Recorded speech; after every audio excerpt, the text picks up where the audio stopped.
plus de 1000 milliards de francs CFA dépensés dans la sécurité, votre régime n'arrive pas à assurer la quiétude des Nigériens à cause d'une politique sécuritaire inadaptée, mais surtout en raison d'une corruption endémique organisée par un de vos prédécesseurs.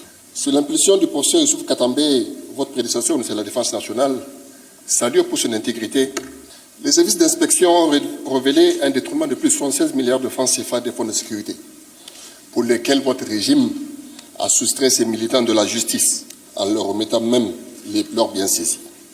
A contrario, plusieurs Nigériens meurent ou croupissent en prison du fait de votre justice à deux vitesses.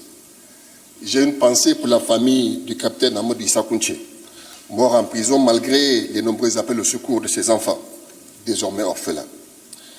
J'exprime ici ma solidarité et mon amitié au général Salou Suleiman, au général Moumouni Bourema et à tous les autres militaires et civils qui croupissent dans vos prisons pour des motivations fallacieuses et surtout politiciennes. Sachez qu'un jour, les auteurs de ces injustices répondront de leur forfait, car la vérité est fille du temps et non de l'autorité. Monsieur le ministre, malgré les réformes de votre prédécesseur, les pratiques mafieuses refont surface, comme l'atteste la lettre de recommandation faite à la société Sky Africa, dont le dirigeant social n'a aucune compétence en matière de sécurité, mais a l'avantage certain d'être le frère d'un conseiller à la présidence de la République.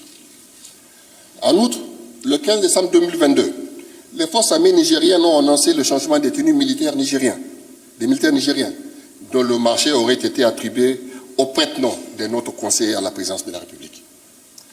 Quoi de plus normal, me direz-vous, quand le patron lui-même distribue des marchés de centaines de milliards de francs CFA dans les salons à Paris ou à Dubaï, en violation des textes des marchés publics.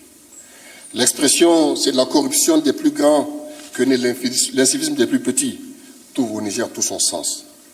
À présent, il ne reste plus qu'à publier l'annonce légale du transfert du siège social de la holding Pendes Tareya au palais de la présidence. C'est justement cette holding qui siphonne les deniers publics que je suis résolument engagé à combattre. Alors je vous demande, monsieur le ministre, pouvez-vous dire solennellement à l'Assemblée nationale si vous êtes, oui ou non, le signataire de la lettre de recommandation faite à la société Sky Africa le 23 juin 2022. 2.